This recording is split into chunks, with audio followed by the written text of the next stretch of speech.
Basement Politics with Freddy Vazquez. Tonight, Yonkers City Councilman John Rubbo joins me for the first time live in the basement.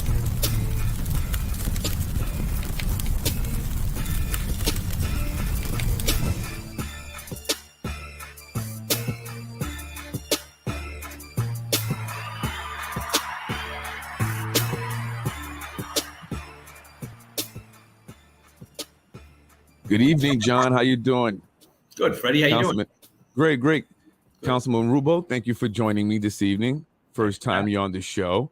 And I appreciate you making the time. I know you're a very busy man. You have a lot going on, so I appreciate it. So I just wanted to start out by just getting to know you a little bit more. You and I, we've seen each other here and there, but I've never really talked a whole lot. I like to look up on the people that I'm going to be interviewing, do a little research. And I've joked with you. I know I've made jokes on the podcast before, and we've talked about it. And I even said, listen, John, I'm joking. I want to get you on my show. I'm trying to grab your attention, and so we finally made it happen, and I appreciate it. And again, I'm going to go easy. Don't worry, I won't be too hard. Just kidding. But just for those who may not be familiar with you, John, Councilman Rubbo, I just want to give a little background about, give a little background on you. You're a lifelong resident of the city of Yonkers, right? Mm-hmm. Correct. You lived in you represent the 4th District here in the city, and you've pretty much lived in the 4th District your entire life. Beautiful family, by the way. I see the pictures up, and lovely family. If you haven't seen the pictures, John posts them from time to time. I like to see the trick-or-treating costumes and all that. No, beautiful family. I'm always have respect for a family man. You're a member of the Hyatt Association, Lincoln Park Taxpayers, Yonkers Sons of Italy, which recently you guys celebrated Columbus Day. I saw the, I think Impact did something there with the Sons of Italy Lodge and stuff. And I like the scooter. Whose Vespa was that? Oh, it was a member of the lodge. Yeah, he had a great Vespa. Yeah, that's pretty cool. That's a great picture of you, and it was 4 generations of Rubbo, correct? It was, you believe, your grandfather, your father, you, and your sons. Tell me a little bit about that. You have a long history here in the city of Yonkers, as well as your family. I believe your dad also was involved in politics. Is that correct, or involved in the community somehow? No, my father really was never involved in politics, and even in the Sons of Italy, I am a member there of that lodge for almost 20 years. Oh, wow. I joined before my father. I joined before my grandfather, and started to get involved, and then started bringing them to meetings. But yeah, it's really much a family affair. My father was always in the food service business. He had a restaurant of his own for many years, and then he went to work for a restaurant, and ultimately was working for a school district and overseeing the Rye City schools and all of their schools and the food service. So interesting. Yeah, interesting. My grandfather had a restaurant, so hospitality was always. Yeah. And you have your restaurant there, right? The Yonkers Brewing Company, located, if you don't know, by the pier there, the waterfront. I was there not too long ago. Very nice place. Food was great. I will say the food was very good. I'll give you props there, John. So if you haven't gone there to eat, check it out. How did you get into brewing beers? I know your family has a history in the restaurant business, but brewing beers, how did that come about?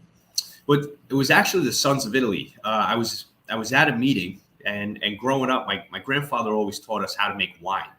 So we'd buy the grapes and we'd crush the grapes and make the wine. And we was at a Sons of Italy meeting, and this fellow who always made wine brought in some beer. And he says, "Look, I made homemade beer." And so John kind of kicked it off, and his name was John also. And it just inspired me to try to make our own concoction. And with a friend, we did. And it just sparked the idea. Yeah, I mean, it really took off there. You have the Yonkers Brewing. It's very successful from what I see. A lot of people are there constantly when I drive by. Again, like I said, the food was good, and you're doing very well there. I just we work hard. It's and every day is a challenge, especially in post-COVID. Some people feel comfortable coming out, and I say post-COVID because I really do believe we're getting towards some new reality. And people do feel a little bit more comfortable coming out. They do feel a little bit more comfortable patronizing indoors. And So, hopefully we continue to see that. And with all of the great economic development we're seeing on the waterfront, Right. hopefully that just continues.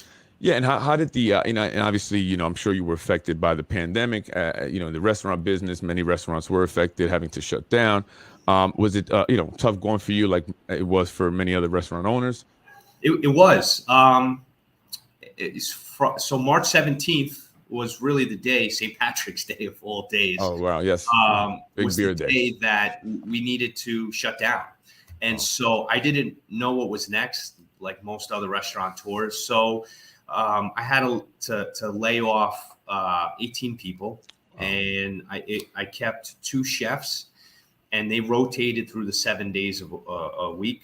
And I went in every morning at 8 a.m., or I would go food shopping and show up and answer the phones. And I worked 7 days a week for those 3 months until we got to June and started seeing things reopen. And I was fortunate that come towards the end of May, beginning of June, as people felt a little bit more comfortable going out and being around other people, as long as they were wearing masks, that's when I was able to bring some staff back, and they were able to help me give me a little break after a long March, April, and May. But it was, I didn't really get to see my wife or kids too much during that period, and I would my imagine wife held it down. So I would imagine. I mean, it's never easy when you're a business owner, right? I'm a business owner, and it seems like working 7 days a week, it's almost a prerequisite to being a business owner. You never stop. Even when I go home, my wife doesn't understand it, right? She has a set schedule, right? So once 3 o'clock, that's it, she's done. But me, I'm getting phone calls, well after 6, 7 o'clock in the evening, and I have to attend to them, and she hates it. So you're never really, getting a break when you're a business owner. And I was going to ask you, so you were able to hire many of the staff back, because I was going to mention that your business does employ 15 part-time and full-time people, according to what I read here. And I'm not sure if that's still the case, obviously because of COVID, or would you able to get them, hire them back? That's great. So as a business owner, also, I too, hire people in the community. So, as business owners, we do contribute in that way. I also see you graduated from Iona College in 2014. So did I. Well, in 2004. A college, Iona College graduate. So that's also where I went to the Hagen School of Business there in Iona, and I graduated back in 2012, my MBA. And it says you spent 6 years after graduating in government. What were you doing in government? So at the time, I was hired by then Mayor John Spencer, as he was in his last 6 months in office. And I just really started out as an intern, and I was helping in the public affairs office. And at that time, the public affairs office, they would go out to every single community meeting. We would go to Hyatt meetings. We'd go to HARCA meetings. And it gave me a chance to really make my way around the city, know the city a little bit better. But I had the opportunity to work with a great guy by the name of Richard Hallaby. We're still very good friends, and Rich taught me a lot, and I got to learn a lot, watching different administrations. Yeah, when I saw that there, I said, okay, so you had, prior to becoming a councilman, you had some experience in government there, which is something that I learned myself. I did not know that. But what, you got out of government at some point, right? You went into business, and you became a business owner. But what prompted you to become or get back into politics? Yeah, so in 2009, I went to the then Mayor Phil M. McConey, and I said I have an interest in running. I'd like to run for the city council. I'd like to see Yonkers move forward. I'd like to see it continue to grow. I want to try to help people, and so I put that on the table. And he wasn't at that time supportive. He had a candidate he wanted to support, and that was Councilman Dennis Shepard, who did a very good job before me. And so I'm a thick Italian, some would say. So Right. I wanted to run, and I ran. And with the help of friends and family, we collected the signatures we needed. We knocked on the doors we needed to. And I think we came just shy of, it was about 60 votes that I ended up losing by. But in life, I believe everything happens for a reason. And so although I lost then, I had an opportunity to start a business. And I worked hard at growing that before then starting the brewing company.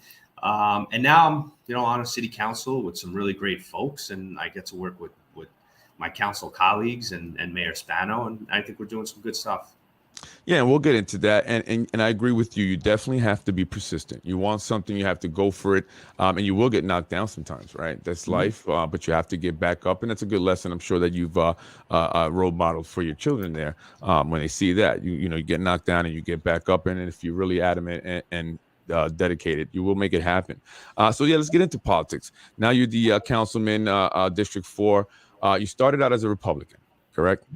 And why did you decide to change switch parties? What was the reason for that decision? Well, I was always a moderate Republican, excuse me, and for me, education was always a high priority. Quality of life, keeping people safe.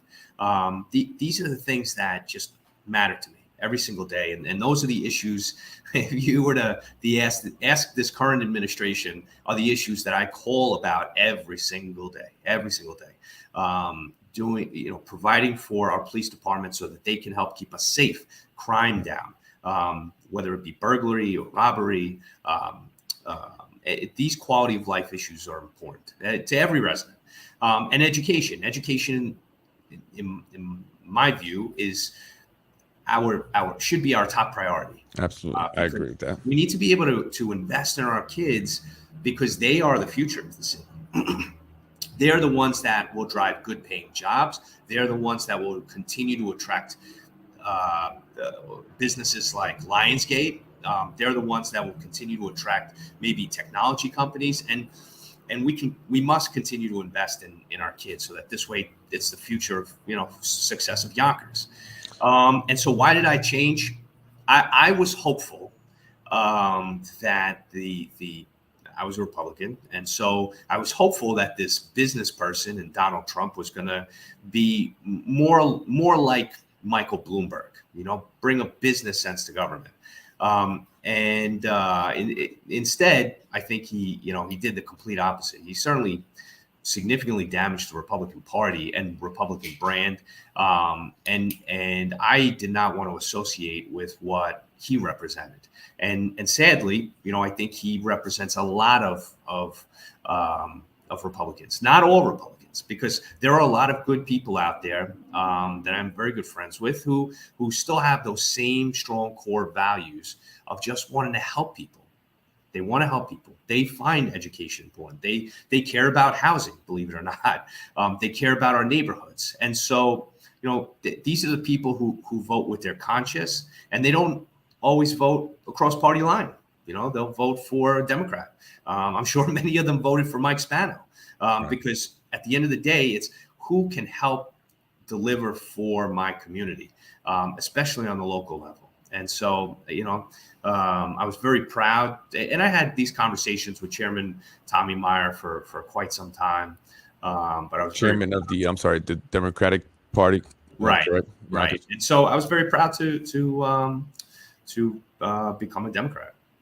Yeah, and I asked because that was one of the criticisms that you've received recently in the primaries, specifically, and so it just saw you or made you out to be someone who I guess flip flops, right? To for lack of a better word. So I wanted to ask that question.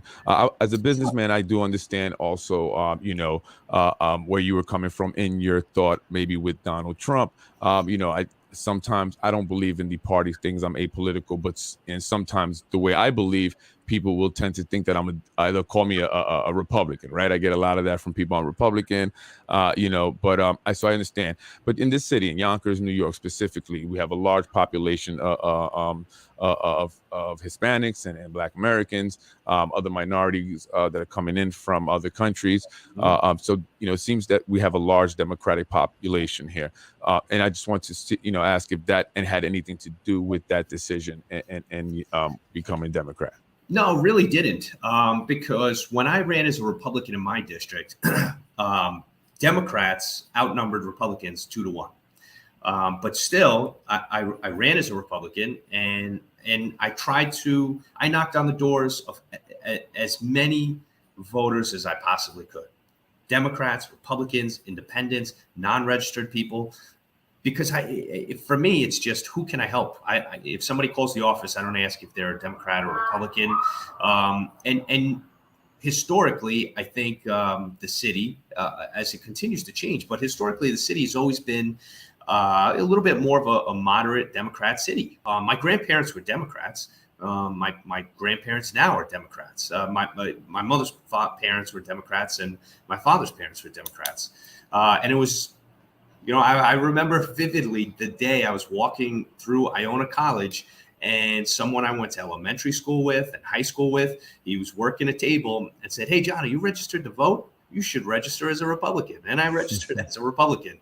But my core values were always the same. It's just, I want to help people. And that goes back to the days in high school when I was working for St. John the Baptist Church there on Yonkers Avenue, every single Sunday, setting up mass, or, as a young 20-year-old, leading the Holy Name Society men's group. Those were things that I just always cared about, being able to get back to the community. Yeah, and so I want to touch on that. Giving back to the community, you've mentioned a few times now that you're, one of your core values is helping people and wanting to I guess better the lives of others, specifically your constituents, but also all those in the city of Yonkers. Very recently, the housing ordinance, right? It was shot down, I guess, so to speak. And you were one of the members that voted not to override the mayor's veto. However, initially you. Although from the very beginning, I will say, John, that you weren't really for 20% necessarily, but you did go ahead and vote for 20%. It was a 5-2 vote. And of course, Maranti and Breen, Republicans who pretty much remain consistent throughout the whole process, right? You voted yes. Why did you change your mind? So, and I like you said, I've tried to be as clear as day on this one. And from the beginning, when 20 was first introduced to the council about a year and a half ago, almost 2 years ago, it'll be 2 years, I think, in March. So about a year and a half ago, I've been very consistent to say we have to be creative. We can create more units than if you just put a blanket 20% on. We could create many more units if we think out of the box. And we need to do that in working with the mayor. We need to do that in working with the development community. We need to do that in working with not-for-profit developers like West Ham. We need to do that with the Municipal Housing Authority. There are ways that we can be creative and create significantly more housing opportunities. Most of the housing, it's very expensive to live in and around Yonkers. It's just where we. And I want to ask you just really quick, touch on that. Which is and in terms when you mean be creative, what do you and to increase the number of units of affordable housing? Because that's great, right? That's the goal. The goal is to provide more units of affordable housing, so people have options. Also options that they can actually afford. However, that's another argument that's made, and I agree with at some point. But how do we? What is the idea, the plan that you speak of, this creative idea in creating more units? If it's not increasing the housing ordinance, then what is it that you envision that would create these units? So since we don't have 3 hours, and I want to I want to get into the weeds. So what do I mean by being creative? One of the things that I had said 2 years ago, when we sat in a room and my colleagues and I spoke about this topic, was I think we need to invest in home ownership opportunities. And let's look at where most of the buildings are going up on the waterfront, right? So now you can take these multifamily properties that are on Hawthorne or Buena Vista or Ravine, and maybe they're run down, maybe they're abandoned, maybe someone just walked away from them. So the city can acquire these properties, or the Municipal Housing Authority, or some entity can acquire these properties, renovate them, and sell them at an affordable rate to people who want to be homeowners. Now, if they're a 2-family or 3-family, they must rent out these units at affordable rates to people in the community. And by doing that and being a little bit more open-minded and thinking outside the box, we can try to focus on helping the people of Yonkers. And this is where I really get hung up, because I want to help the people of Yonkers. The affordable housing ordinance, as it was written, as it was passed, it does handcuff us a little bit, because when you build a brand new building on Main Street and there's 400 units, and let's say it was 20%, so 80 units would be affordable. Of those 80, there is zero guarantee that they will all go to Yonkers residents. It's a lottery. It's luck of the draw. There's a lot that goes into that. And so there's no guarantee that we're going to really help the people of Yonkers. And that's who we have to help. Because I have a question about that. So Sure. if these developments are receiving YIDA benefits, right, and the YIDA, the benefits that they offer to developers are so that the projects could come into the area and better the community, provide jobs, and also just the overall prosperity and growth of the economy and the community as a whole, right? If they're receiving benefits, I'm not saying all do, I'm not sure exactly which ones, and again, we don't have the time, but if they are receiving benefits, how is it that there are people coming from outside of Yonkers and to utilize these affordable housing units? If they're receiving YIDA benefits, should they not be specifically for residents of Yonkers? They should be, but it's illegal. So it would be illegal to discriminate and say these affordable units are only for the people of Yonkers, and that's just the law. And so that's why we can, through municipal housing, through other programming, we can be a little bit more creative, and not only take these. Sure, do I want to live in a beautiful luxury building on the waterfront? Sure, absolutely. But what do I want? I want quality, safe housing. And I think we can continue to drive that message home, that we need to build more quality, safe housing. And so does it need to be in a tower? I don't think so. Should some of it? Absolutely. But there are so many programs out there when you build 100% affordable versus putting 10%, 20% of the units, affordable units, in market rate buildings. And this is where Rich Nightingale, the CEO of West Ave, came in, and he spoke to us at a real estate meeting. And he said there are more tax credits, there are more programs, there are ways that you can raise the money for 100% affordable. So we need to keep that in mind. As long as we're building more and more affordable units. And right. Just give you a quick stat. Now, we do have a large percentage of Westchester County's population, right? We have roughly 22% of the county's population. We also have close to 50% of all affordable units for Westchester County. Now, there's still a need. There's a need. We right. need to try to put people into housing, and that's my goal. So I'm looking to build as many possible units as we possibly can, but also we can't make a project where it cannot be funded by a bank. And that's what it comes down to. Sadly, it's all about money. Whether you're building, whether you're building a hot dog stand, or you're building an apartment building, or affordable housing, 100% affordable housing, it's about money, and you have to be able to finance a project. Right. So, but my concern is this, and I agree. I think building more developments, affordable housing developments, I think it's because I also understand that raising the ordinance, while it's a start, right? It's not right. going to solve the problem, right? It's not going to, magically make all these affordable housing units all of a sudden appear.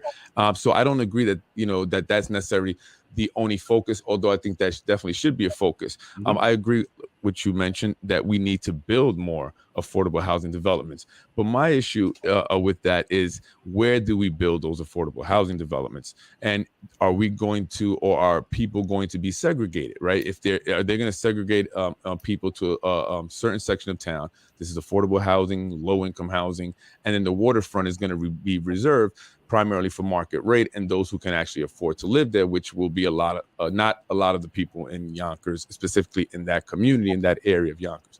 So that's my concern. Do you see that being a concern? Or do you see that being a problem, or potentially a problem, that there can be in housing segregation? It could be a problem, but that's part of the job of a legislator. We need to make sure that we cross our T's and dot our I's, and be sure that we're not setting ourselves up for that sort of failure like you described, because it would be a failure to begin segregating people. It should be, these buildings should be built around one another. They should be built on the waterfront, 100% affordable. Right. Well, that's what I'm saying. Right. Should not be excluded, where you're saying, okay, we're going to build you, somewhere up across town. No, that's not what I'm saying. I'm saying that it offers, just the way the system works, there are more programs available for 100% affordable. So it should be, something we talk about. And I commend my colleagues, because every single person is working hard on coming to the table and identifying what we need to do to get something very valuable passed for the people of Yonkers. And my hope, Freddie, my hope is that we're going to have 7 members of the council vote on this and vote in the affirmative. I'm hoping that because if you look at Westchester County's housing needs assessment, right, they'll say that the fastest growing population in Westchester County is senior citizens, people 85 and over. And so if that's the case, we need to think about, how do we build more senior housing? How do we keep good people in the city? Maybe they want to sell their home. They want an affordable unit. They need a 1-bedroom, a 2-bedroom. They don't need a big house anymore, or a small house. Right. So we want to keep people here. We want to help them. And I think those are the places where you look across the city, there's a need for good senior housing. I want to go back to the pathway to home ownership. I've heard you mention that before. I like the idea. I do like the idea. I just don't.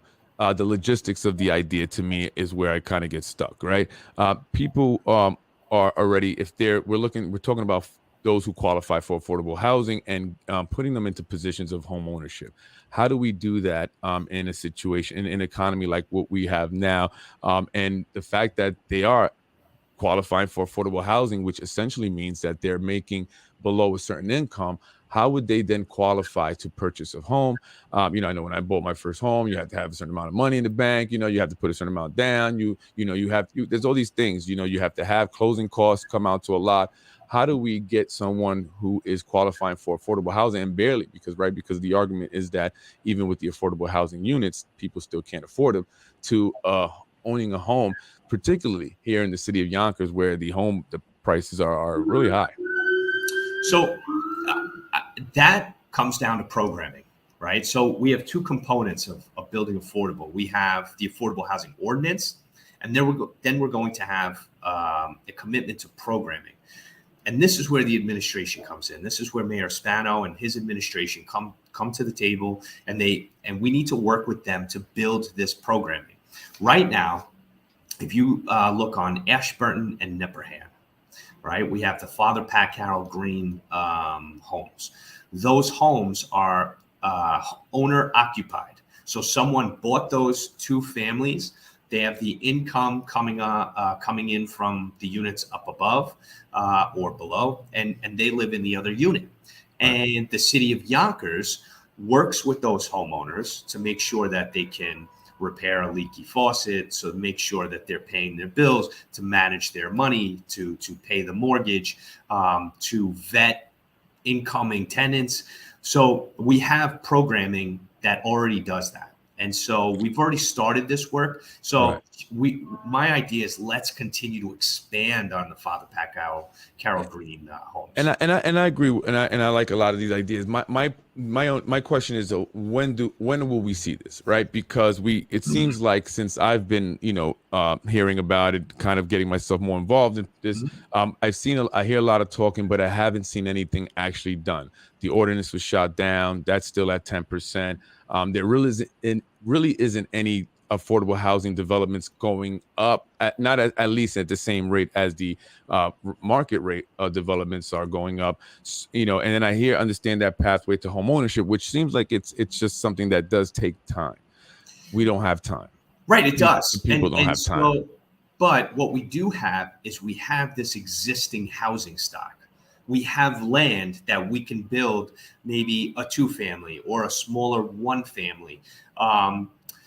The city of Yonkers owns some of this land already. And so if we were to go and change the ordinance to 20% And we did that, right? So let's say that went into effect. Well, now we need to wait for the next big project to come to the city, in hopes that they come, in hopes that they present, in hopes that we can get them through the process in the next, let's say, conservative 2 or 3 years. Right. That building goes up over the course of two or 3 years. We don't see a single affordable unit for 6 to 7, 8 years, right? No, and I understand that, and I definitely understand where you're coming from, Councilman. What I'm saying is there a plan? So is there, okay? So let's say we what you're saying is the best approach. When do we start seeing the development, the rehabbing, the refurbishing, or the building, the new build, new construction of these affordable housing units, so we can quickly start to get individuals into them that need them? So right now, the Democratic caucus is working closely with the administration because we want to see something passed. We want to get something on paper. We want it reviewed. We want public input, and we want to get it done. And so we are working very closely with the mayor, and we want to see what we can present to the public, hopefully within the next couple weeks, if not before or after the new year, because once that's presented and once we vet this through the public and we look at, we've now come together, we've created something that we think is dynamic and will work, and we'll have an action plan that then once passed, we get right to work and we get it done.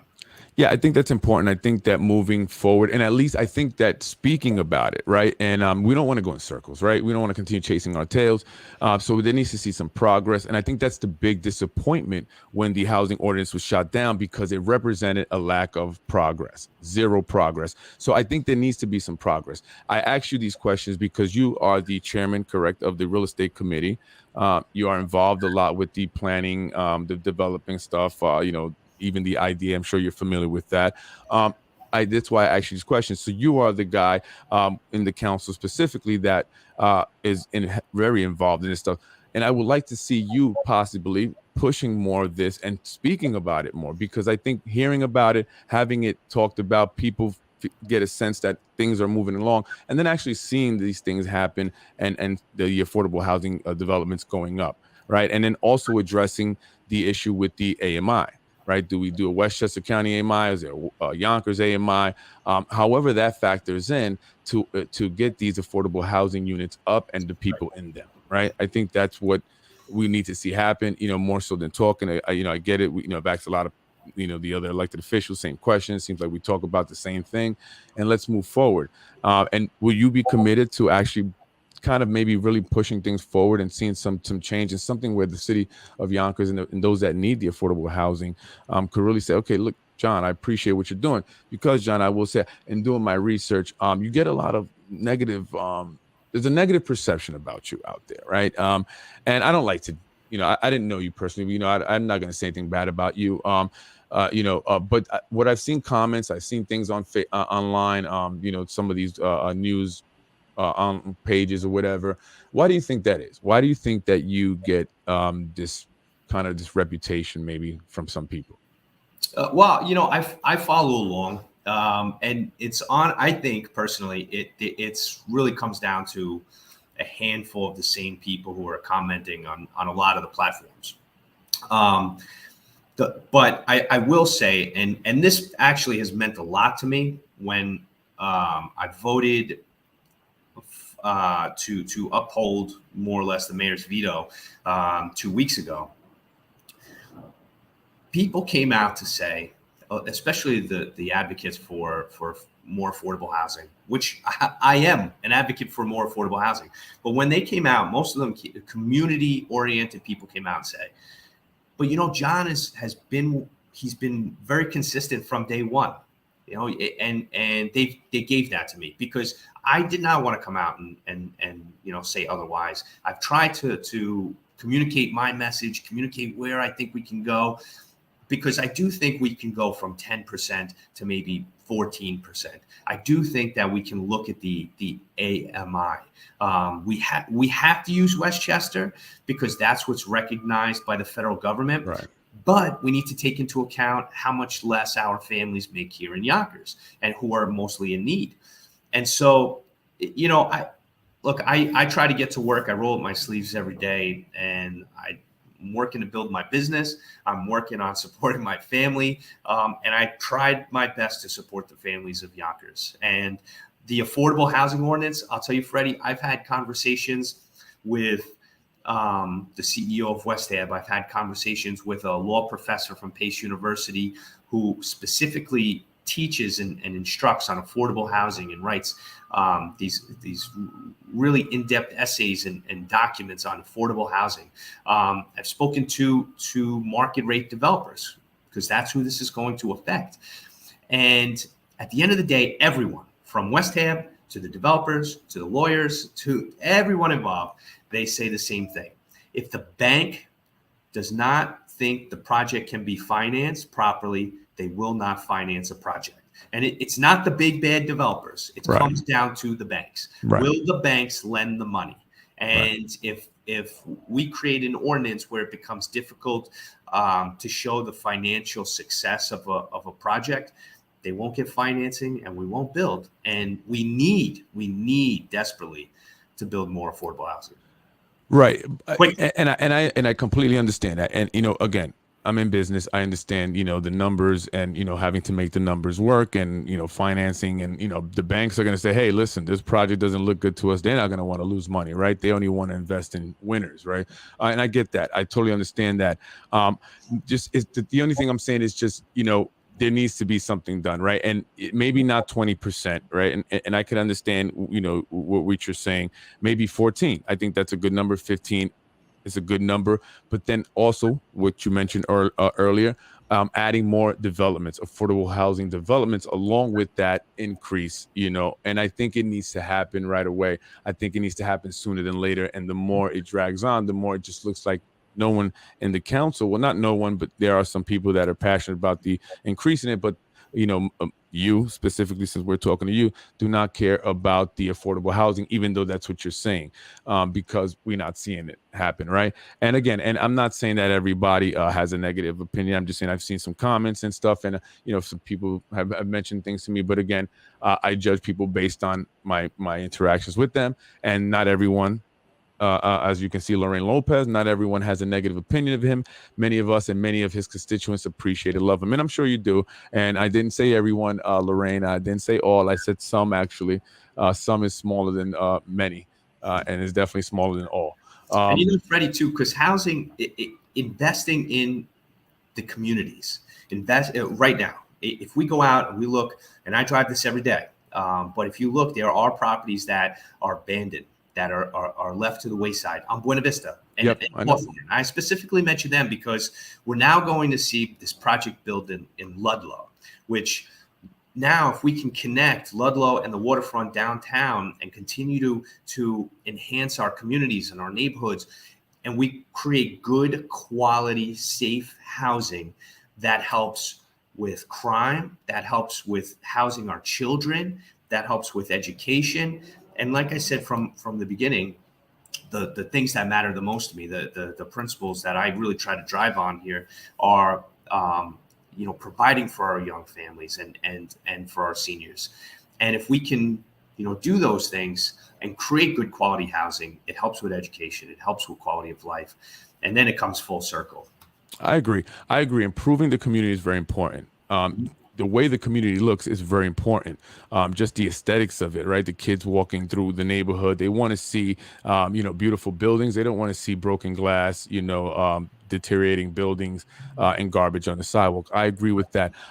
My concern, John, I grew up on Buena Vista there, so I've seen it at its worst, back in the 90s or 80s. And I want to see the people here in Yonkers, those who've been here forever, not get left out. And that's my biggest concern, John, Councilman Rubbo. And I'm always going to fight for that. I'm always going to go hard for that because I do want to see, the people here are taken care of. We have, a homeless population that's ever increasing. Then Getty Square, it seems like there definitely needs to be more low-income housing and homeless shelters. I know you have to run. I'm going to let you go here. I just wanted to go through two more comments because I want to be fair to those that view. And then I'll let you go there. A moderate, what values do you espouse when you hire a felon convicted of bribing a city councilor? Also, can you explain your campaign paid for lawsuit against? I guess this is, I didn't read this, against a potential opponent filed by your restaurant employee in court papers. I guess this is referring to the gentleman that challenged Carlos Burgos's signatures. Apparently, he worked at your establishment. Is that true or false? Yeah, he is someone that I know. He's a friend of mine. He was, and we had spoken about this topic, and he was concerned with signatures that were bad, signatures that potentially were not actually signed by an actual voter. And so sadly, there is fraud, and we did question it. But Carlos was put on the ballot, and Carlos and I ran against one another, and I won in my June primary by 57% of the vote. And I'm proud to have won my Democratic primary, and now I'm going to continue to work for the people of Yonkers. And the last one, you talk about fiscal responsibility, but just over a year ago, you were proud to say that you had bonded approximately $250,000. I'm guessing that has to do with Coyne Park. Yep. So whenever we do a capital project, meaning we fix roads, we build buildings, we improve buildings, what we do is we go out and we'll borrow that money, and we can stretch that over the course of 30 years, and eventually you refinance, et cetera. But the rates are very, very attractive right now. And so, I'm of the mindset that although, yes, I am fiscally responsible, but I do believe that we need to improve our infrastructure. That includes sewers, that includes drainage, right? We're seeing a lot of flooding these days. Absolutely. And so, yes, also, I mean, 250,000 is a low number. That was for the improvement of the exterior of one park. I'm proud to say that we've borrowed $130 million for our school system and the infrastructure in our school system over the last 4 years that I've been on the council. $3 million of that went to purchasing computers for our students, laptops for our students. And that was really led by Councilwoman Tasha Diaz, and the council fought for that to make sure we had that $3 million to provide to the superintendent to go out and provide devices to the students who really needed them. Yeah, and there was definitely a huge need, and there was still a huge need after the fact. But I'm glad they're back in school now. Mm-hmm. Well, I appreciate you joining me. I know you had to run, so I try to get as many of this stuff I wanted to speak to you, John. I thank you. It's been kind of a while. We try to get you on the show, but you finally came on. I appreciate you. Perfect gentleman. Thank you for coming on. If you do see Councilwoman Tasha Diaz, let her know I'm not that bad. Please come on the show. I would love to have her. I'm waiting for her to respond to my email. You responded, right? So I do appreciate it. And I right now is just a challenging time towards the end of election season.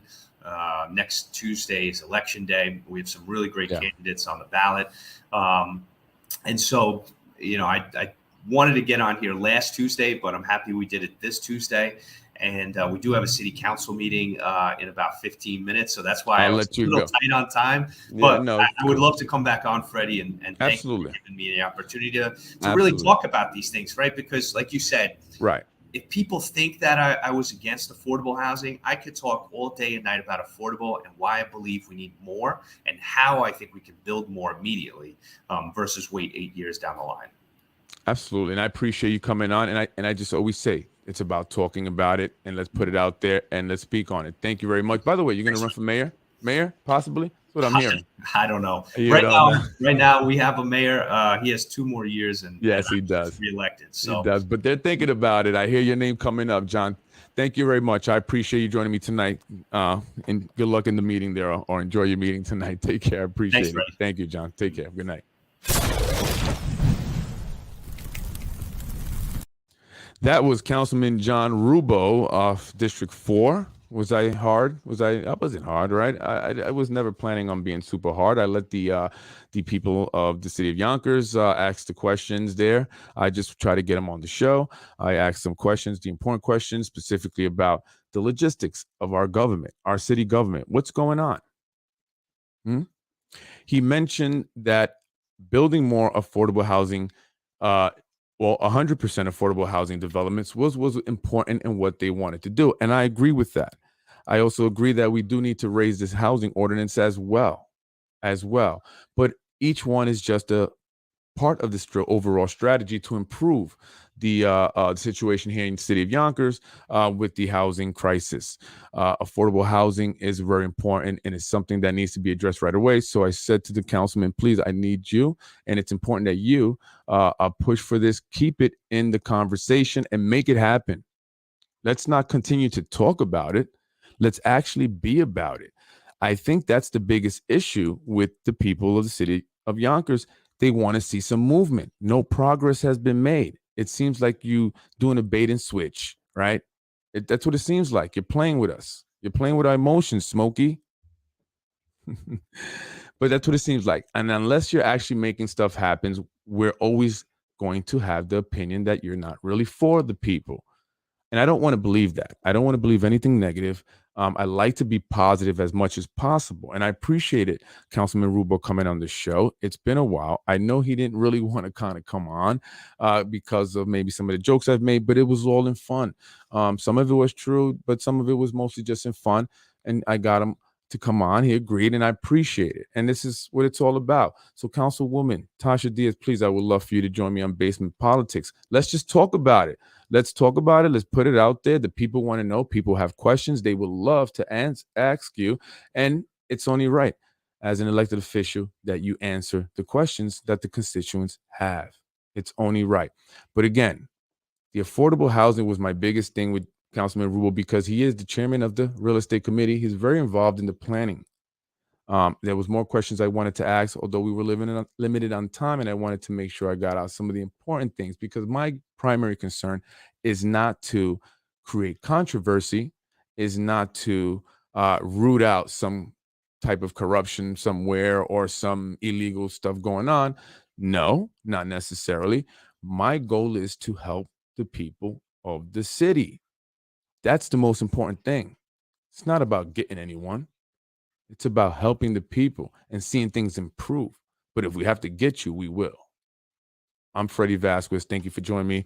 This is Basement Politics. Tune in tomorrow, part 2 of the Yonkers School Board and the mandates. Unmasking the Yonkers School Board or unmask our kids. You choose, but we will be coming for you. Thank you for joining me, ladies and gentlemen. I'm Freddy Vazquez. This is Basement Politics. Peace.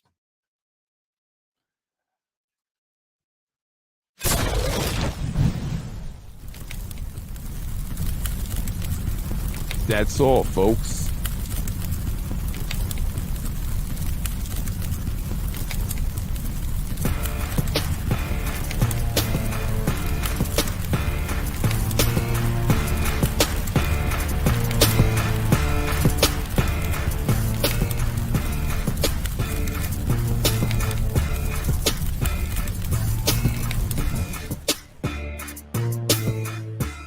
You're watching Basement Politics with my dad, Freddy Vazquez.